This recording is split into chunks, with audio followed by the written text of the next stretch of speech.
Ketemu lagi sama gue Aditya Hadi dari podcast Buku Kutu. Dan ini adalah pertama kalinya gue bikin ngobrol-ngobrol lagi di IG Live. Setelah sebelumnya beberapa minggu lalu gue sempat kena COVID dan sempat dikarantina juga 1 minggu lebih. Tapi alhamdulillah sekarang udah keluar, udah sehat, udah dapat izin untuk keluar juga dari tempat karantina. Tapi masih ada batuk-batuk sedikit, tapi nggak apa-apa, mohon dimaafkan aja ya. Dan seperti kalian tahu, dari flyer yang juga udah disebar, gue akan ngobrol-ngobrol dengan seorang tamu yang spesial banget. Karena gue udah tahu dia dari tahun 2014 kayaknya gue kenal Mbak Feby. Kita akan ngobrolin buku Memburu Muhammad karya Mbak Feby Indirani langsung dengan penulisnya. Halo Mbak Feby. Halo Adit, senang banget dengernya Adit udah sehat. Alhamdulillah. Dan timing kita ininya juga pas banget kayaknya. Aku udah keluar dari tempat karantina, jadi bisa ngobrol-ngobrol sama Mbak Feby. Jadi seneng banget. Alien ini memilihku ya Mbak ya. Jadi Alien itu memilihku. Ya, Alien itu memilihku. Kalau nggak salah waktu itu aku nggak tahu dapat dari mana. Kalau nggak salah dari teman-teman Goodreads Indonesia juga. Jadi aku bisa baca bukunya dan juga bikin review juga di blog. Jadi itulah pertama kali berkenalan lah dengan karyanya Mbak Feby dan udah tertarik banget. Dan apalagi ketika di tahun 2020 ini bikin buku terbaru yaitu Memburu Muhammad. Nah, Memburu Muhammad ini mungkin ya ada juga bukunya, mantap.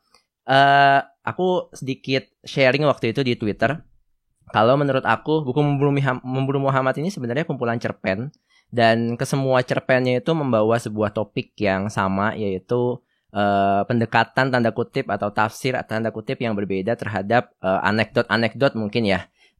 Di kalangan masyarakat muslim terutama. Dan menurut aku di situ aku berpendapat bahwa timing keluarnya buku ini tuh benar-benar tepat banget di saat Indonesia saat ini sedang begitu polar, begitu terpisah terutama soal beragama. Dan setiap cerita pendeknya itu seperti anekdot dari ayat atau ceramah yang digali secara berbeda oleh Mbak Feby, lebih dalam, lebih dengan perspektif yang berbeda juga, dan itu yang membuat buku ini menarik. Kalau kalian tertarik buat beli bukunya, bisa langsung kunjungi toko buku kutu, digabung semua di Tokopedia atau Shopee, dan langsung aja cari bukunya Memburu Muhammad. Setiap pembelian buku Memburu Muhammad di toko buku kutu, di Tokopedia dan Shopee, turut mendukung keberlangsungan dari podcast Buku Kutu. Nah, mungkin pertama-tama nih, sama Mbak Feby, pertanyaan pertama aku nih Mbak Feby.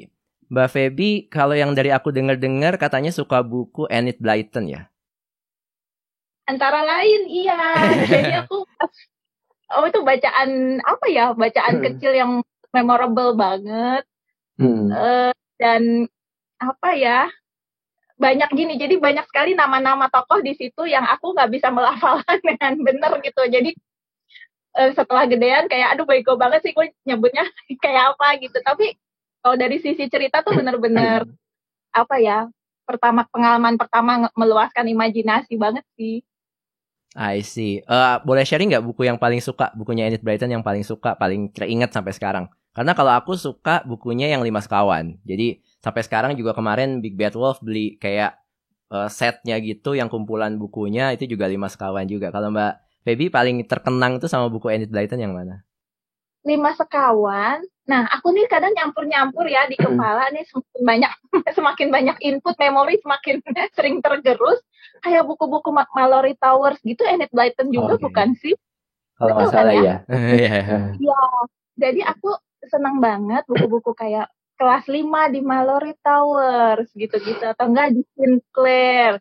Itu kan sekolah asrama putri, terus mereka tuh sering bikin pajamas party gitu, terus kayak ngumpet-ngumpet dari si penjaga asrama, si matronnya kayak gitu. Terus kayak seru banget sih, senang banget. Dan ya itu gitu kayak hal-hal yang aku nggak pernah terbayangkan karena kan pengalaman hidup itu kan kayaknya backgroundnya pasti UK gitu ya modelnya. Jadi pengalaman hidup masih kecil dengan pengalaman mereka gitu kan kayaknya sesuatu yang jauh banget. Mereka ada olahraganya sendiri apa yang kayak gitu-gitu. Jadi buat anak kecil sampai sekarang sekali kalau aku baca lagi aku juga tetap senang banget. Kayak seru banget gitu. Iya, menarik. Karena waktu kecil juga aku nggak ngebayangin kalau ada buku-buku yang seperti itu juga. Dan ketika gede, sebenarnya aku nggak ngebayang kalau aku akan baca buku kayak Memburu Muhammad ini sebenarnya. Apalagi di masyarakat Indonesia seperti sekarang gitu ya. mungkin satu-satu dulu deh. Kita bahas buku Memburu Muhammad ini. Kalau dari aku lihat-lihat di Twitter, Instagram atau apa, itu kebanyakan orang tertarik buat baca buku ini. Pertama jelas judulnya ya, yang nanti akan kita bahas kemudian. Tapi mungkin pertama aku mau bahas dulu sampulnya nih Mbak Feby. Jadi dua hal yang orang-orang suka tuh, wah gue tertarik karena judulnya, kenapa sih Memburu Muhammad gitu. Yang kedua karena covernya kok, nih kenapa nih ada, kalau kalian lihat ya, ada kayak orang keturunan Arab yang bawa pedang, menghunus pedang, ini sebenarnya siapa gitu. Apakah ini Nabi Muhammad SAW atau siapa dan sebagainya. Ternyata ini adalah sosok Abu Jahal yang ada ceritanya mencari Nabi Muhammad, mencari orang yang bernama Muhammad, Nah, mungkin aku pengen tahu deh Mbak, ini proses cover ini dari mana? Karena kan dibuat oleh Suku Tangan ya. Apakah idenya itu dari Mbak Feby atau gimana sih Mbak? Iya, kalau cover memang aku ngontak Suku Tangan. Waktu itu aku senang sekali, seperti banyak pembaca Indonesia lainnya gitu, senang sekali dengan cover buatannya Suku Tangan. Jadi aku waktu itu belum kenal sama Genta dan Dari, aku ngontak mereka via Twitter gitu kan. Terus akhirnya mereka kontak balik, dan terus mereka kan nanya, oke, kayak apa sih Mbak maunya dan sebagainya. Jadi aku bikin semacam kayak brief gitu. Aku cerita cover seperti apa yang aku senang, gambar seperti apa yang aku senang. Jadi salah satu yang aku kasih tahu ke mereka tuh cover ini semacam referensi aja, karena ini covernya Maria, bukan Perawan Maria di Itali gitu. Jadi aku cerita aku senang nih cover ini, dan ada beberapa ilustrasinya yang versi Itali itu aku senang sekali gambarnya gitu. Aku bilang, aku cerita aja, ini aku kasih contoh-contoh ini beberapa contoh gambar yang aku tuh seneng, kan emang kuat aja gitu loh, dari sisi gambar bagus, warna, dan dari sisi simbolnya juga dapet gitu kan. Terus aku bilang gitu, terus akhirnya mereka balik dengan cover ini, karena memang salah satu hal yang aku senang dari Suku Tangan kan mereka memang pembaca yang juga sangat sangat banyak gitu, sangat bersemangat membaca juga gitu. Jadi mereka beneran membaca, dan terus mereka datang dengan 2 konsep ke aku, dan ini konsep yang dipilih juga gitu. Pertamanya sih aku sempet kebentang tuh, aku sempet apakah nggak apa-apa nih ada cover, ada wajah orang gitu, karena takutnya dianggapnya sebagai Nabi Muhammadnya atau apalah gitu kan. Kita tahu betapa isu itu sangat bikin tegang gitu ya, tidak hanya di Indonesia tapi juga di dunia gitu loh, ketika ada yang mencoba menggambarkan Muhammad gitu kan. Wah, ini kayaknya ngeri banget. Tapi ternyata menurut teman-teman di Bentang oke, karena udah jelas kok ini kan memang dia yang memburu, bukan dia yang Muhammad gitu. Dan sebetulnya apa gambarannya pedang dan sebagainya ini memang seperti yang digambarkan, dideskripsikan di dalam cerita Memburu Muhammadnya. Iya, jadi mungkin buat yang baru lihat covernya terus langsung marah-marah, ini kenapa ya kok ada Nabi Muhammad di sini gitu, karena ada nama Muhammad di sini, mungkin harus baca dulu isinya gitu ya Mbak Feby ya. Menarik. Nah, kalau masuk ke cerita-cerita, jadi di buku ini ada 19 cerita pendek. Mungkin bisa diceritain sedikit Mbak Feby kenapa 19? Katanya ada yang bilang, karena aku dengerin juga ya, selain ngobrol sama aku, Mbak Feby ini juga ngobrol sama teman aku, Patricia Wulandari dari podcast Main Mata. Di situ ada obrolan soal, mungkin 19 ini ada kayak huruf hijaiyah di mana gitu. Bisa diceritain sedikit nggak sih, Mbak? Kayak ada filosofi sedikit di angka 19. Ya, sebenarnya nggak terlalu mencoba untuk sangat filosofikal juga sih. Jadi waktu itu kan memang ketika aku lagi ngumpulin cerita pendek itu gitu ya, karena sudah cukup banyak. Terus pertanyaannya kan selalu secara teknis sebetulnya berapa banyak sih yang mau aku publish sekarang gitu ya, untuk kumpulan cerita pertama itu yang untuk Bukan Perawan Maria. Terus akhirnya kan mikir berapa ya, 20, 21, berapa gitu, maksudnya just mention aja berapa angkanya. Jadi aku masih mikir, terus aku juga lupa gimana ceritanya, tapi aku teringat gitu ya, bahwa memang 19 itu kalau teman-teman Google gitu, coba googling 19 itu memang disebut sebagai angka yang magical dalam Islam gitu loh. Kenapa? Karena Bismillahirrahmanirrahim misalnya itu tuh terdiri dari 19 huruf hijaiyah kayak gitu. Terus Bismillahirrahmanirrahim itu kan sesuatu yang sangat dekat ya sama kehidupan Muslim gitu ya. Mana nggak Muslim aja sih di lagunya pun juga ada Bismillah ya. Ya, betul. Ya, jadi itu sesuatu yang sangat familiar gitu. Bismillahirrahmanirrahim memulai sesuatu gitu kan. 19 huruf hijaiyah dan juga surat dalam dalam Al-Qur'an itu kalau dibagi 19 itu habis gitu. Jadi tidak bersisa koma gitu. Nah, gitulah maksudnya ada beberapa keterangannya kalau teman-teman iseng-iseng googling. Jadi aku pas ngeliat itu ya udah 19 aja bagus nih gitu. Terus ya sesuai sama spiritnya gitu kan. Jadi itu bagian dari caraku bermain-main juga sih dengan ketika aku mau melaunching buku ini ke publik gitu loh. Nah, terus kan ya udah jadi ada cerita yang misalnya memang tadinya aku tulis duluan terus tidak ada di Bukan Perawan Maria, adanya di Memburu Muhammad misalnya. Kayak gitu sih dan itu kan juga jadi target juga ya kayak oke, sampai 19 terus aku lihat ulang ada yang aku drop atau enggak kayak ada cerita yang tadinya aku niatkan untuk Memburu Muhammad juga akhirnya aku drop ganti yang lain misalnya kayak gitu aja semacam manusia kan perlu punya semacam parameter aja untuk dirinya sendiri setidaknya. I see. Nah, boleh tahu nggak sih Mbak yang tadi aku penasaran tuh yang tadi di drop tadi karena ini kan Mbak Feby sempat bilang bahwa ini adalah bagian dari trilogi Islamisme Magis ya. Jadi ini buku kedua, buku pertamanya itu Bukan Perawan Maria yang nantinya kalau nggak salah akan dicetak ulang ya Mbak dengan cover baru. Ya, yang ini jadi bulan April akan diterbitkan dengan cover baru. Walaupun itu sebenarnya buku pertama, ini buku keduanya Memburu Muhammad dan mungkin nanti ada buku selanjutnya gitu ketiga atau keberapa. Nah itu yang di drop tadi apakah nanti akan masuk ke buku ketiga atau gimana Mbak? Kalau yang di drop dari Memburu Muhammad terus terang aku belum tahu, belum memutuskan. Tapi kayak yang misalnya cerita suara menggemparkan yang ada di buku Memburu Muhammad itu sebetulnya salah satu cerita yang awal-awal aku tulis karena Islamisme magis itu sebetulnya terlintas atau yang di aku itu karena cerita suara menggemparkan itu gitu loh. Karena itu terjadi benar-benar around my neighborhood. Yang di sini kejadiannya ada suara menggemparkan itu gitu loh. Jadi dan itu sebetulnya cukup awal aku selesaiin tapi waktu itu aku belum puas dengan ceritanya juga dan nggak tahu pokoknya akhirnya keputusannya nggak deh disimpan dulu aja gitu loh. Akhirnya di Memburu Muhammad bisa keluar. Gitu. I see. Nah mungkin masuk nih ke cerita-cerita di buku ini. Mungkin kalau teman-teman pengen tahu sebenarnya gambarannya kayak gimana sih ceritanya apa gitu. Mungkin aku kayak kasih gambaran sedikit. Kayak ada cerita pertama itu Rahasia Rumah Kami. Jadi kebetulan aku kan datang dari background Muslim lah ya. Sempat belajar agama juga. Jadi lumayan nangkep sebenarnya anekdot-anekdot yang ditunjukkan sama Mbak Feby di buku ini itu seperti apa gitu. Jadi kayak cerita Rahasia Rumah Kami itu sebenarnya anekdot untuk ayat atau hadis yang bilang kalau membicarakan atau menggibahkan orang lain itu sama dengan memakan bangkai saudara kita sendiri seperti itu. Ada juga yang cerita yang judulnya Sebuah Eksperimen.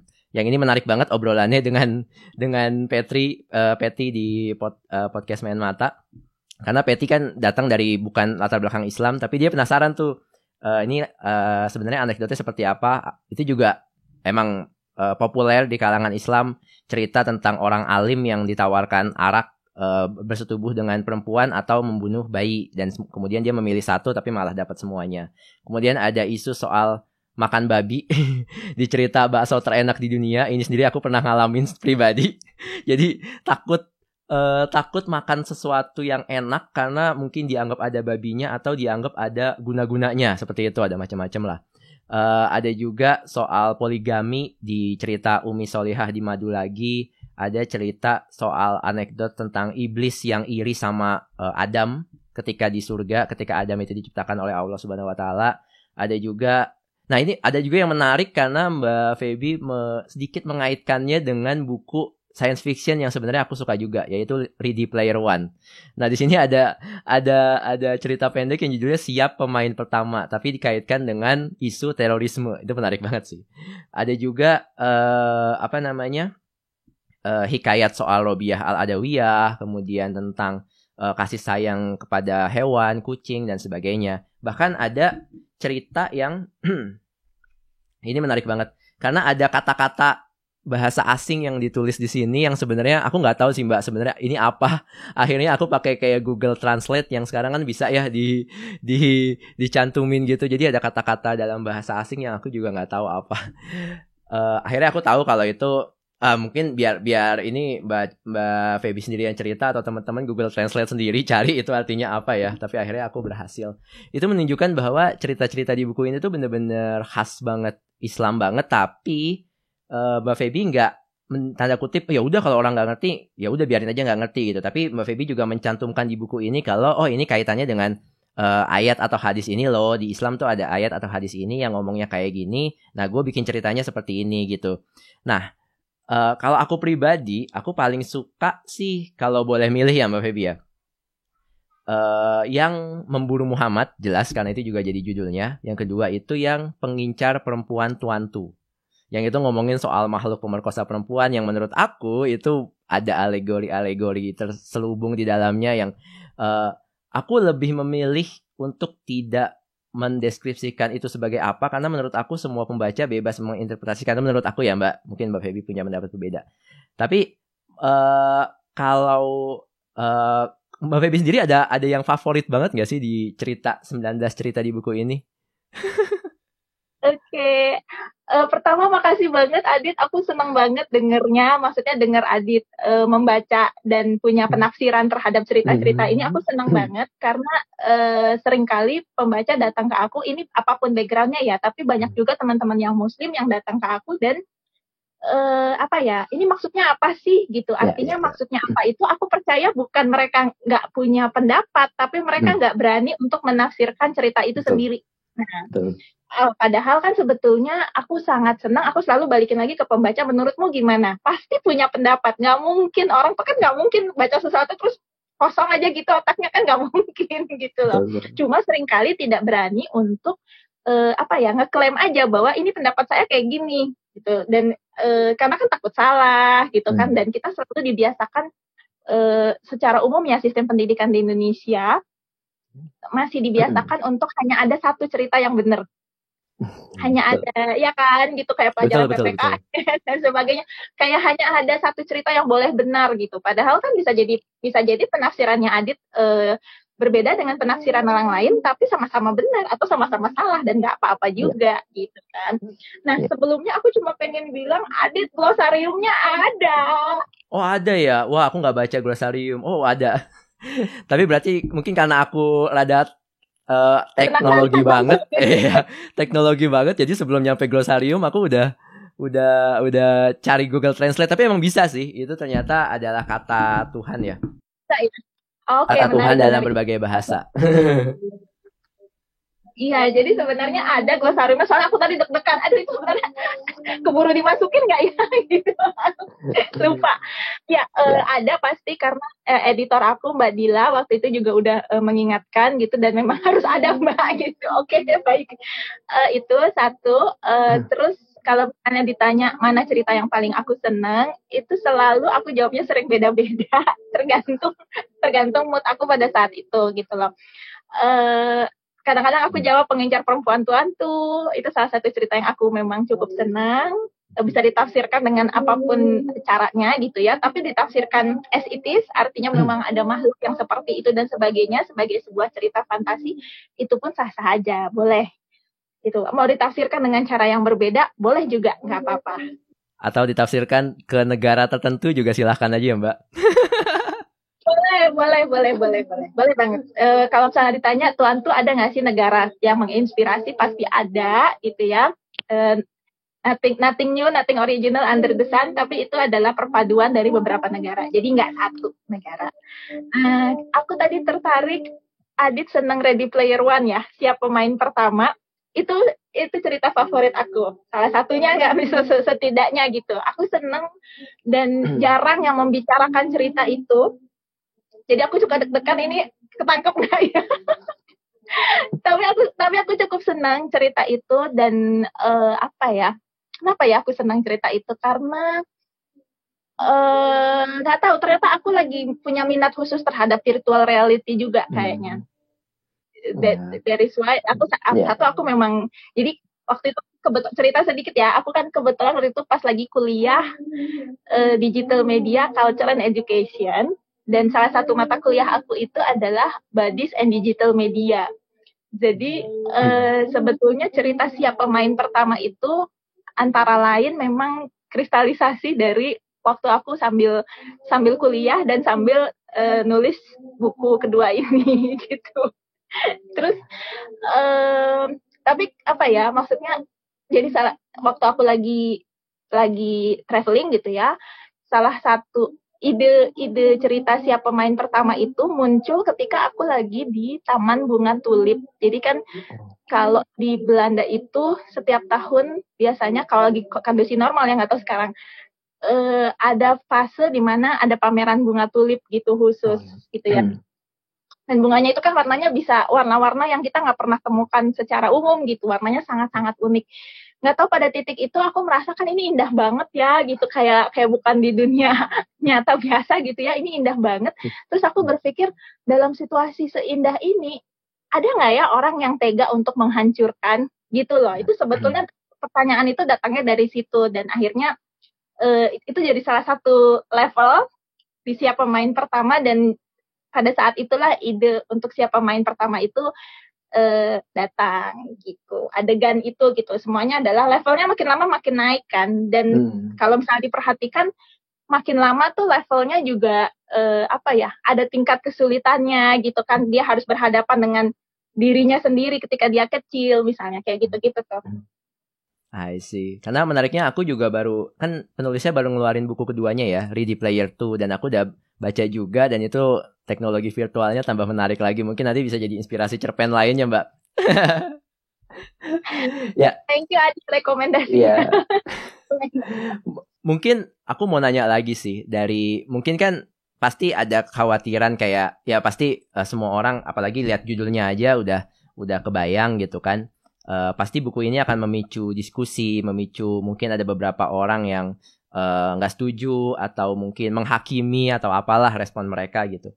Kalau waktu mau nerbitin Mbak Feby, ada kebayang nggak mungkin cerpen yang paling bikin buku ini dihakimi gitu? Karena menurut aku Memburu Muhammad sendiri, cerita yang Memburu Muhammad ya, itu tuh nggak bisa dihakimi sih kalau menurut aku. Susah untuk menghakimi, kok kenapa sih dia bikin kayak gini gitu, karena semua orang benci Abu Jahal gitu kan, semua orang Islam gitu. Tapi di cerita-cerita lain itu menurut aku ada beberapa potensi di mana orang jadi menghakimi secara sepihak tentunya gitu, ketika mereka nggak secara objektif. Ada kebayang nggak waktu pertama, ini kayaknya bakalan bikin orang dihakimi deh gitu? Menarik pertanyaannya. Oke, sebetulnya sih proses menimbang apakah ini akan dihakimi atau tidak, itu memang sejujurnya lebih banyak aku pikirkan dalam proses Memburu Muhammad, dan itu tidak terlalu aku pikirkan, maksudnya ada gitu, tapi kalau waktu Bukan Perawan Maria itu lebih, karena secara umum kan Bukan Perawan Maria ditulis pada saat situasi memang sedang sangat tegang ya. Jadi kemudian ya semuanya aja takut gitu. Tapi kemudian akhirnya ya udah polos-polos aja, ya udah keluarin aja gitu. Dan kadang-kadang aku terkejut bahwa tafsirnya bisa sangat beragam dan kadang-kadang bisa membahayakan gitu ya. Membahayakan buat aku maksudnya. Oke. Kalau dalam Memburu Muhammad, ya memang Memburu Muhammad itu aku sangat berhati-hati dari sisi bahwa aku yakin ini tidak bisa dihakimi. Benar Adit, pendapatnya. Beberapa cerita di sini yang mungkin akan berpotensi. Ini jadi ngasih bahan. Bahan buat yang mengkritisi. Tapi ini kan dari sudut pandang aku ya. Barangkali Rumah Hef. Oke. Barangkali Rumah Hef. Barangkali Hidup Kedua Kiai. Oh ya. Barangkali Sebuah Eksperimen. Barangkali ya. Oh ya. Ya, mungkin buat yang belum tahu tadi Rumah Hef itu ngomongin surga dan neraka. Nanti lengkapnya baca sendiri aja di bukunya gitu. Beli bukunya di toko buku kutu, baca sendiri. Rumah Hef. Kemudian kalau Hidup Kedua Kiai Zahid itu membicarakan tentang seorang kiai yang balik lagi kemudian ngomong sesuatu hal tentang neraka gitu kan, tentang kehidupan setelah mati.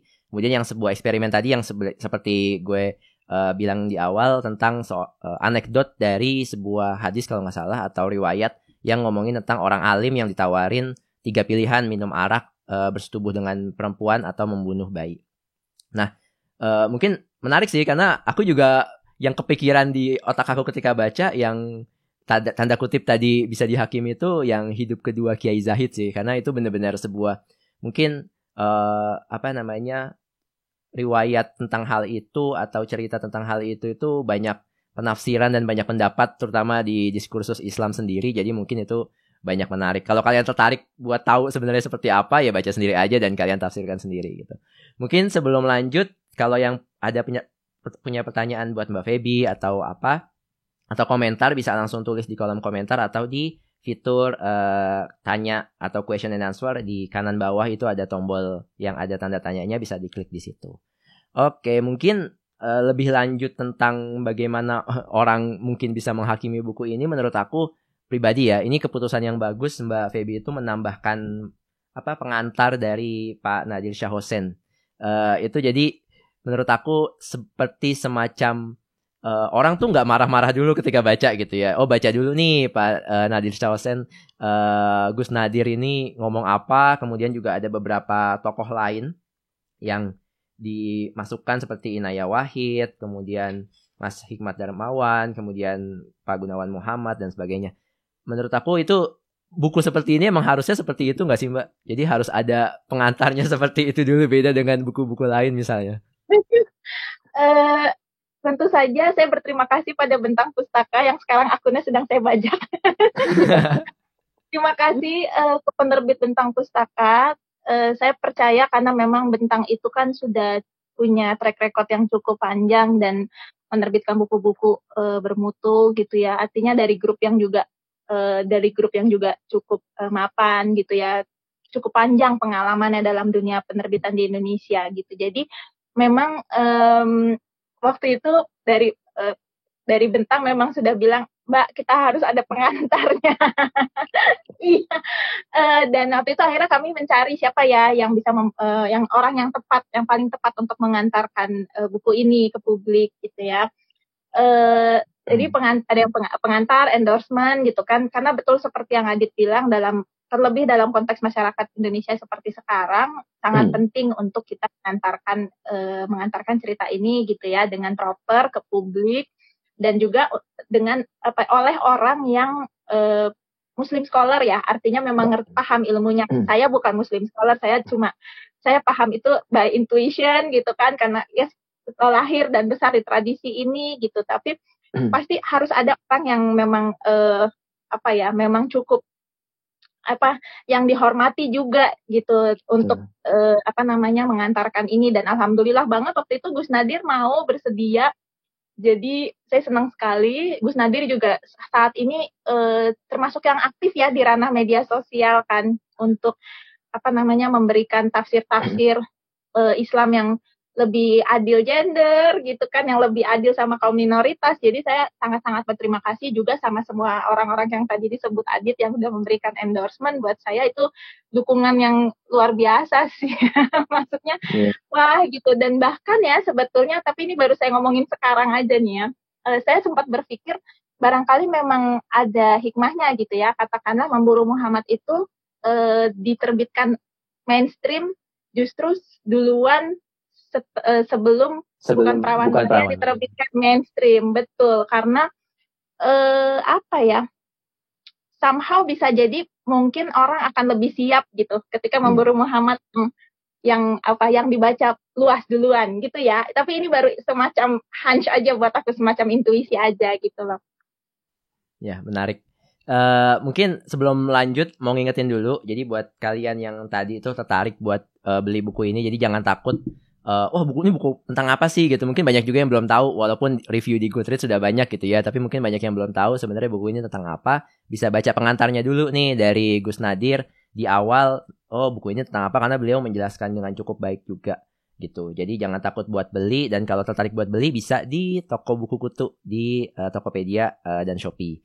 Karena pembelian lewat toko buku kutu bisa mendukung keberlangsungan dari podcast buku kutu yang gue punya di Spotify gitu.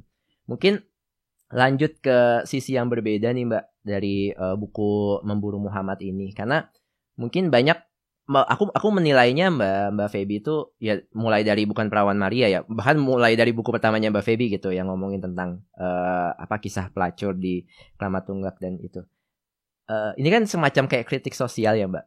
Dan aku jujur bukan penulis gitu, tapi dari ngobrol-ngobrol dengan penulis dan melihat industri penulisan, banyak yang bilang kalau kita mau membuat buku seperti ini, apalagi ini kan bentuknya fiksi, bukan kayak non fiksi yang kisah nyata yang tinggal laporannya kita masukin kemudian kita olah dan semacamnya. Ada yang bilang bahwa sebaiknya kalau membuat buku yang nuansanya kritik sosial seperti ini adalah kita sendiri harus tanda kutip jauh dulu dari konflik tersebut gitu. Jadi kalau kita masih dekat, misalnya kita baru mengalami masih marah-marah atau apa, itu akan susah untuk membuat cerita yang baik, apalagi bentuknya fiksi tentang sebuah konflik, tentang sebuah pendapat yang mau kita suarakan gitu. Jadinya orang akan nangkepnya ini orang marah-marah doang gitu, bukan memberikan tafsir yang berbeda atau semacamnya. Nah, Mbak Feby sendiri juga mengalami hal seperti itu nggak sih? Ada butuh waktu dulu untuk contoh ya, misalnya walaupun misalnya kasus poligami gitu, sampai sekarang mungkin masih bisa marah-marah gitu, tapi kan mungkin aku melihatnya Mbak Feby udah tahu nih sebenarnya pendapat orang ini seperti ini, jadi bisa memberikan perspektif yang berbeda gitu. Tapi emang begitu nggak sih Mbak, ketika seorang penulis tuh mau menulis kritik sosial tuh harus jauh dulu dari konfliknya? Jauh deket itu kan relatif ya. Aku mungkin menyebutnya jarak yang sehat gitu ya. Oke. Healthy distance. Nah, itu penting sekali. Karena sih kalau menurut aku ya, kalau marah-marah mah marah-marah mulu ya. Maksudnya ya misalnya kayak soal poligami, pas ada kejadian kapan gitu marah, pas nanti udah nih reda, nanti kejadian lagi ya marah lagi. Jadi perkawinan anak ya marah lagi gitu. Marah itu kan energi ya, which is sehat gitu. Selama masih bisa dikendalikan, di manage gitu, itu sehat. Tapi tentu saja ketika mau menulis, aku mungkin berarti termasuk yang setuju dalam yang tadi pendapat yang Adit tadi bilang. Artinya aku sih mau nulis fiksi, mau nulis non fiksi sama ya. Penting buat aku untuk punya jarak yang sehat, sehingga memang ibarat kata tuh kalau kita menulis atau melihat sesuatu dengan jarak kayak gini gitu ya, kita nggak bisa ngeliat apa-apa ya, Dit. Betul. Loh, bisa ngeliat apa-apa, jadi boro-boro ngeliat the whole picture gitu kan, berbagai sudut pandang, berbagai lapis ya, berbagai dimensi. Dan padahal kalau menulis fiksi itu sangat dibutuhkan, ya menulis non fiksi juga gitu ya, tapi kan beda-beda. Aku sih selalu ibaratnya tuh ada mesin yang dipakai, ada tools yang dipakai itu kan berbeda-beda. Tools sebagai jurnalis, tools sebagai penulis fiksi, tools sebagai aktivis gitu kan. Kalau misalnya aku sebagai aktivis menulis esai misalnya, atau menulis artikel opini gitu ya, tentu saja akan berbeda dengan ketika aku memakai toolsku sebagai penulis fiksi. Dan aku percaya dalam menulis fiksi itu aku sebagai aku tuh sebagai mediator yang tokoh-tokohnya ini biarlah mereka punya suara yang berimbang. Ini adalah ruang yang berimbang untuk semua aktor yang ada di dalam cerita untuk punya istilahnya, punya ruang yang cukup untuk dia punya cerita dan versi mereka masing-masing. Kira-kira begitu. Jadi Patricia Wulandari ya di podcast Main Mata sempat nanya juga, Mbak, sebetulnya itu pertanyaan-pertanyaanmu apa sudah punya pendirian terhadap hal-hal yang ada di dalam cerita-cerita Bukan Perawan Maria maupun Memburu Muhammad? Dan jawabanku, aku sudah punya pendirian tentang hal-hal tersebut. Akan tetapi dalam konteks fiksi, ini yang aku kemarin lupa jelasin ke Peti juga, dalam konteks fiksi itu menjadi irrelevant barangkali to some extent gitu ya, karena kan dalam konteks fiksi menurut aku semua karakter ini harus punya language game kalau bahasanya Salman Rushdie ya, artinya mereka harus seimbang nih, bisa jangan sampai aku cuma ngasih suara buat satu sisi aja. Itu sebetulnya. Menarik. Jadi kesimpulannya tadi ya, namanya tanda kutip kemarahan itu, apalagi tentang sesuatu yang ketidakadilan yang kita lihat di masyarakat, itu adalah sebuah energi yang mungkin harus disalurkan dengan cara yang baik. Tadi buat jarak yang sehat, mungkin ini tips buat penulis-penulis juga ya. Jadi buat jarak yang sehat, jadi kita nggak kesannya cuman ngelihat bener-bener pas di depan mata, jadi bahkan nggak ngelihat big picture-nya, jadi kesannya mungkin kalau orang baca juga jadi kayak cuman marah-marah doang gitu. Dan kemudian buat jarak yang sehat, dan kemudian beri suara yang mungkin bisa mungkin kalau seimbang 100% nggak bisa, tapi mungkin at least nggak meninggalkan sisi lain lah ya. Jadi kita nggak cuma dari satu perspektif, tapi perspektif lain juga diberikan kesempatan untuk menyuarakan pendapatnya gitu. Menarik. Karena mungkin kalau ngomongin tadi ya, sorry aku tambahin sedikit, karena kan sebetulnya setiap orang yang punya pilihan tertentu ya, pilihan etis masing-masing, itu kan karena mereka meyakini bahwa apa yang mereka pilih itu benar. Semua orang itu punya value itu gitu loh. Semua orang tuh pengen dianggap baik, ya kan? Semua orang tuh mau apa ya? Mau misalnya dia berpoligami gitu. Teman-teman yang berpoligami itu aku tahu kok ininya apa, bukan pembenaran ya, argumennya apa. Gitu loh. Dan itu karena mereka meyakini bahwa itu adalah sesuatu yang baik. Dan betapapun aku tidak setuju terhadap hal itu, tapi dalam ruang fiksi aku pengen argumen mereka juga muncul. Betul.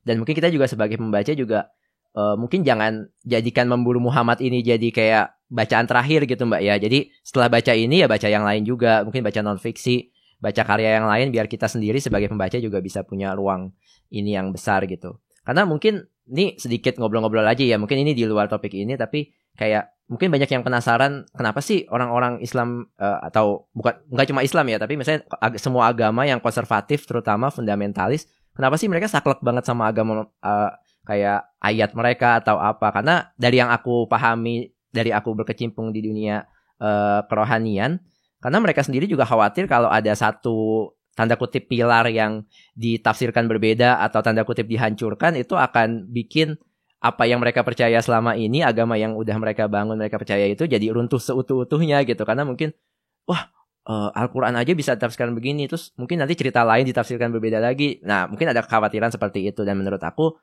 kuncinya diskusi dari kaum yang tadi ya fundamentalis konservatif dengan orang yang mungkin kalau orang zaman sekarang bilangnya progresif atau dan semacamnya lah gitu. Lebih ke diskusi gitu nggak sih Mbak?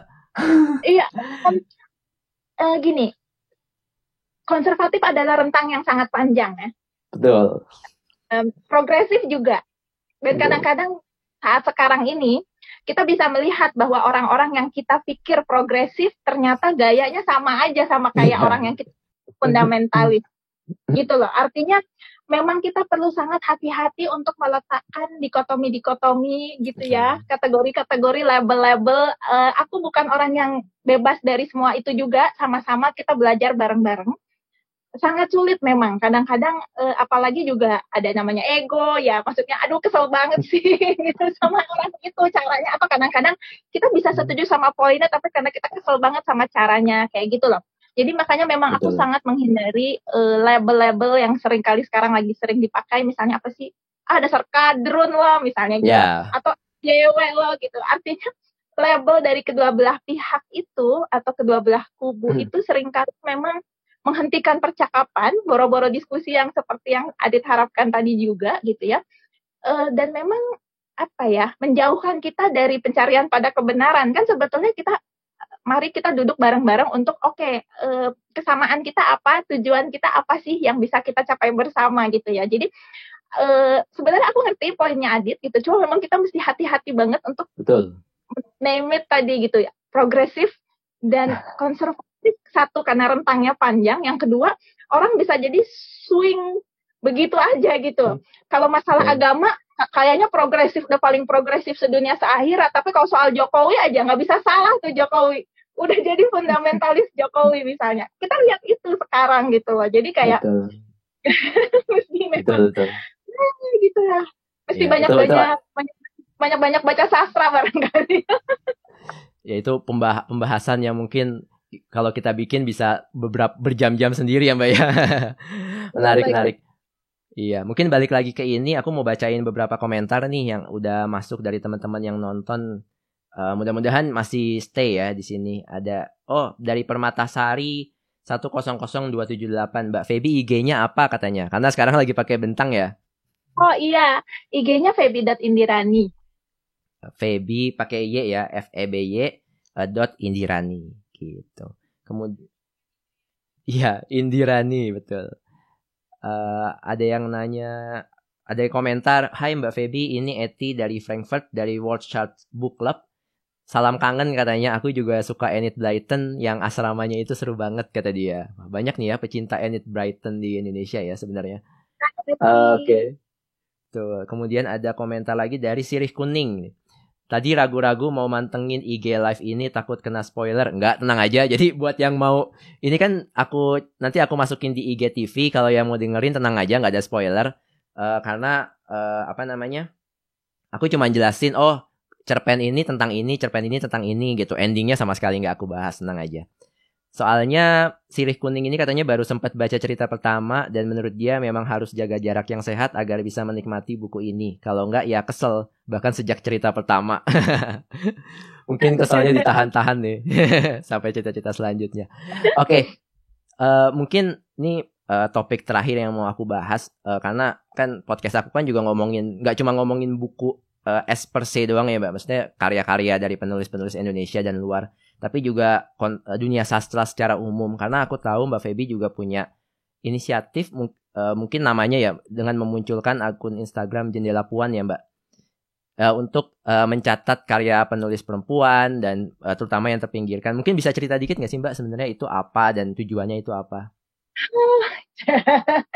Jendela Puan. Jadi sebetulnya itu diinisiasi oleh Mbak Oka Rusmini, Mbak Olin Montero dan aku. Ya, ada banyak juga teman-teman perempuan penulis dan pembaca juga yang dengan senang hati ikut ngirimin buku mereka dan catatan mereka gitu. Jadi sebetulnya mungkin kalau mau dibilang latar belakang sedikit ya, kalau teman-teman ingat ketika belum lama ini tahun lalu Badan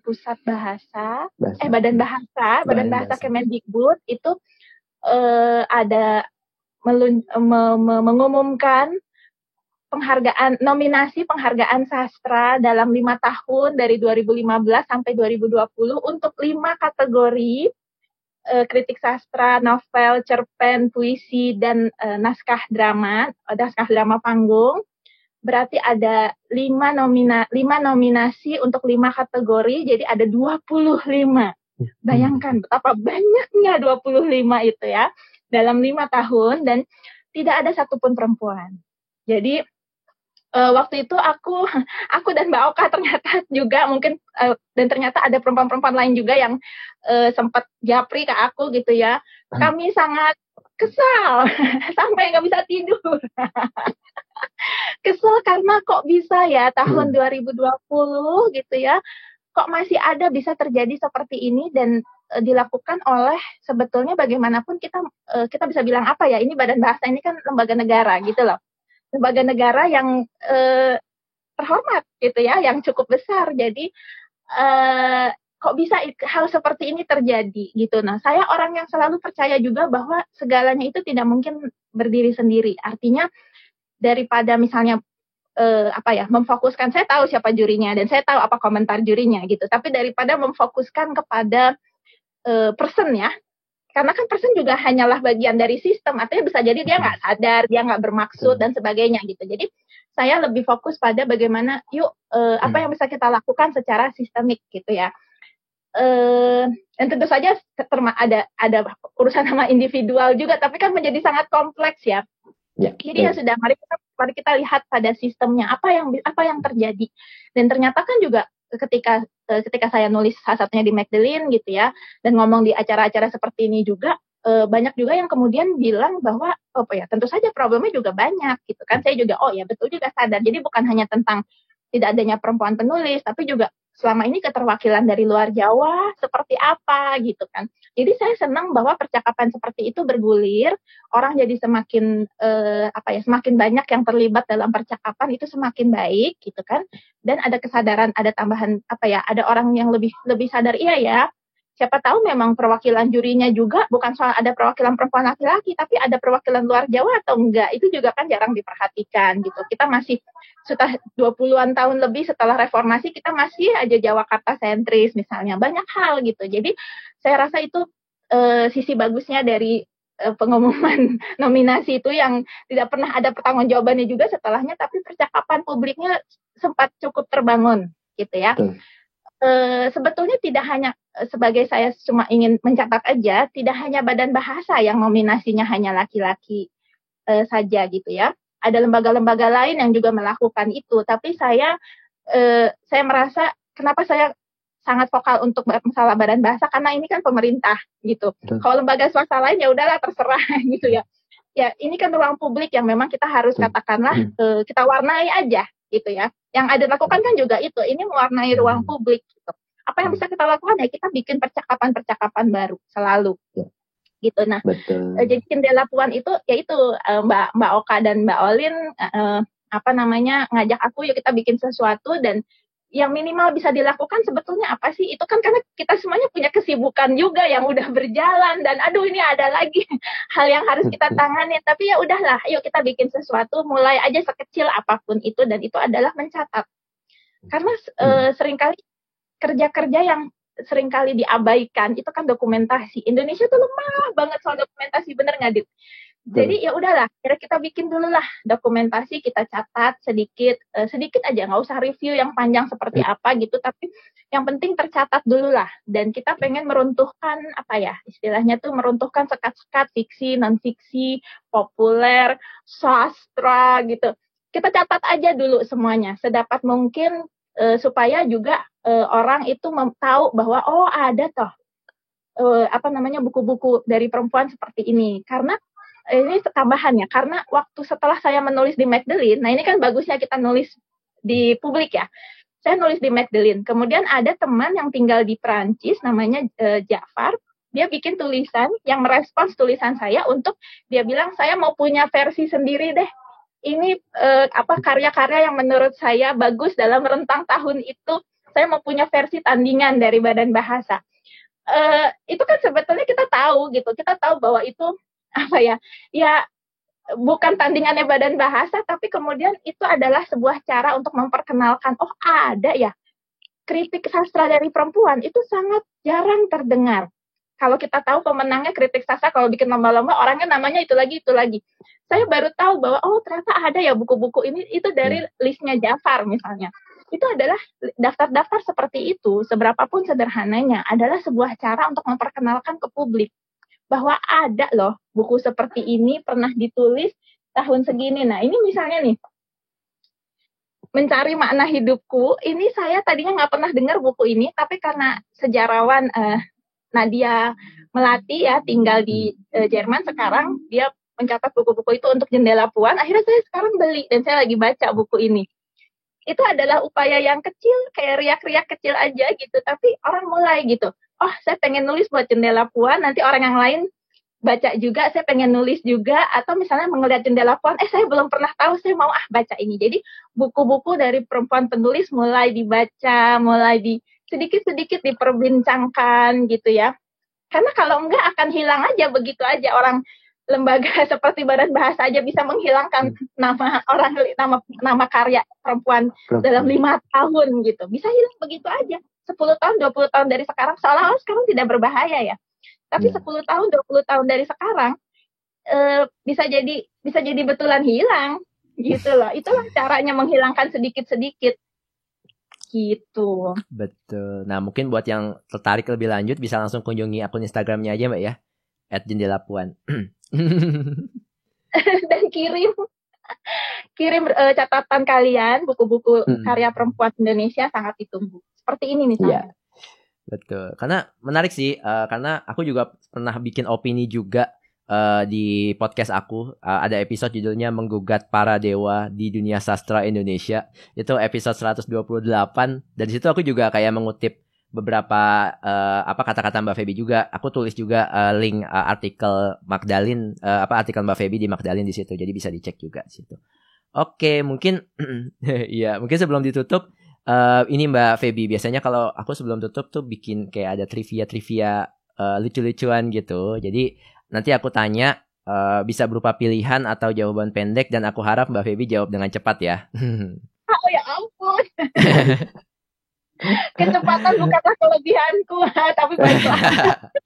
Gak apa-apa. Oke, siap ya Mbak. Pertama, Instagram atau Twitter? Instagram. Wah, lebih suka posting yang ada visual ya Mbak? Bukan, Twitter galak-galak banget orangnya. Setuju. Nah, kedua nih, mungkin selanjutnya. Lebih suka mana buat sarapan? Bubur ayam atau nasi uduk? Nasi uduk dong.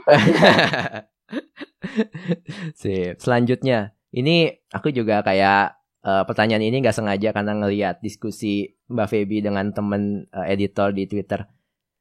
Mbak Feby lebih suka main Candy Crush Soda atau Candy Crush Saga? Candy Crush Soda. Tapi tante aku sukanya Candy Crush Saga Mbak, dia gak suka yang soda. Iya, itulah. Aku akan pengaruhi. Tiap hari, Dit ingetin ya, gue belum main nih, takut ininya bonusnya hilang katanya. Tapi itu the best. Itu aku sudah memikirkan begitu banyak persoalan dunia. Dan memikirkan doang. Ya, dan memikirkan begitu banyak cerita-cerita di buku ini dan buku-buku lain sambil mindless. Kirain kalau main itu jadi tambah stres Mbak, enggak ya? Hah? Enggak. Oh enggak. Harus gitu. Oh, tahu menang atau tahu kalah ya. Oke. Itu dia. Oke, nanti mungkin bisa bikin cerpen yang ada Candy Crush sodanya juga Mbak. Pasti lucu. Oke, selanjutnya ya. Ini karena kan aku mikirnya Mbak Feby itu kan punya kayak ketertarikan di isu sosial dan semacamnya, dan karena Mbak Feby merasa gue punya keahlian sebagai penulis gitu, makanya ya udah menulis buku gitu. Tapi kalau boleh milih nih Mbak, ini terlepas dari latar belakang Mbak Feby sebagai apa, skillnya sebagai apa, tapi kalau gue tuh pengen kalau boleh milih buat jadi sesuatu atau mengambil posisi sesuatu untuk memperbaiki isu sosial, politik dan semacamnya ini, Mbak Feby akan memilih jadi apa? Hah? Jadi penyanyi. Itu lebih seru sih, saudara. Aku pilih jadi penyanyi aja. Itu seru sih. Dibanding coba ya. Iya bener ya, dibanding jadi politikus atau apa, lebih jadi enakan jadi penyanyi ya Mbak. Tapi ada gak sih penyanyi yang kayak menurut Mbak Feby, wah ini bagus nih, dia bisa mengangkat isu sosial dan tapi tetap bisa menghibur dengan musik-musiknya gitu. Aku sih cuma kepikiran Iwan Fals ya, tapi siapa lagi ya? Iwan Fals, Efek Rumah Kaca. Oh iya benar, Efek Rumah Kaca. Banyak sih. Betul. Ya mungkin nanti siapa tahu masih bisa loh Mbak, misalnya Mbak Feby jadi penyanyi, belajar vokal dan semacamnya. Mungkin mengajak saya sebagai vokalis, saya ikut. Iya. Nih soalnya ada komentar nih Mbak dari Salsas TR. Mbak Feby mirip Rosa katanya mukanya. Oh iya. Amin ya bisa jadi penyanyi kayak Tetes Rosa. Amin. Oke, pertanyaan selanjutnya. Mbak Feby lebih suka baca fiksi atau non fiksi? Waduh, susah. Kalau suruh milih satu ya udah fiksi aja deh. Fiksi. Sekarang lagi baca apa Mbak? Sekarang lagi baca non fiksi. Oh iya baca non fiksi. Jadi jawabannya kan tadi aku lagi baca ini kan aku cerita. Iya. Jadi ya, tapi aku kalau suruh milih satu aku baca fiksi deh. Oke, yang terakhir deh, fiksi yang terakhir dibaca apa Mbak? Yang terakhir selesai dibaca. Sebentar. Dari Dalam Kubur. Iya, mungkin bisa jadi rekomendasi teman-teman. Ini penting nih. Dari Dalam Kubur. Oh iya, Sucen ya. Maaf ya, Bentang, ini saya ikut mempopulerkan buku penerbitan. Gak apa-apa. Gak apa-apa ya, kan yang penting dunia penerbitan maju. Ya, ini fiksi salah satu fiksi terakhir yang saya baca. Dari Mbak Oke, menarik. Iya, mungkin teman-teman bisa cari langsung di toko buku terdekat. Nah, selanjutnya nih, ini balik lagi ke Iya, toko buku kutu juga di Tokopedia dan Shopee. Terima kasih Mbak udah ngingetin. Mungkin nih balik lagi sedikit ke Memburu Muhammad nih. Sekarang kan banyak ya cerita-cerita novel maupun bahkan cerpen pun banyak yang sekarang udah mau difilmkan gitu. Dibuat film, baik film panjang atau film pendek. Kalau disuruh milih dari 19 cerita di buku ini, yang Mbak Feby kalau boleh, kalau boleh difilmin deh gitu. Yang paling pengen difilmin yang mana Mbak? Wah, semua aja. Semuanya ya. Gini, aku mau cerita sedikit kalau dari Bukan Perawan Maria yang akhirnya sudah jadi menjadi film pendek itu Iblis Pensiun Dini. Filmnya jadi Human is Sick itu tahun lalu menang Genflix Film Festival untuk cerita terbaik. Jadi teman-teman yang mau menyaksikan bisa nonton di GoPlay sekarang untuk Human is Sick. Nah, sebetulnya itu cukup banyak cerita-cerita yang sebenarnya ditaksir untuk menjadi film, tapi balik lagi dengan topik yang sensitif, jadi teman-teman filmmakernya mesti berjuang juga untuk menemukan investor yang tepat. Gitu. Tapi kalau dari Muhammad apa ya? Sejauh ini yang udah dilirik itu Rahasia Rumah Kami, bocoran. Oh iya, yang pertama. Menarik.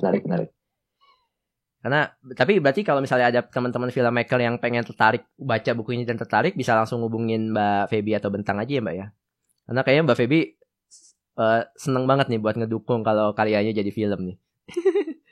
Karena kan masalahnya kalau buat aku yang terpenting ya tentu saja ini ya, maksudnya tentu saja kita ingin memajukan secara ekonomi ekosistemnya ya. Betul. Karena kalau ngomongin di film kan itu kan berarti pertumbuhan ya, kita supaya lebih banyak orang yang baca buku dan sebagainya gitu ya. Kita tentu saja tidak mengabaikan faktor ekonomi, tapi yang juga tidak kalah pentingnya adalah percakapannya jadi lebih luas. Semakin banyak yang mempercakapkan isunya, menurut saya semakin bagus. I see. Menarik. Thank you Mbak. Nah ini mungkin trivia terakhir dari saya nih.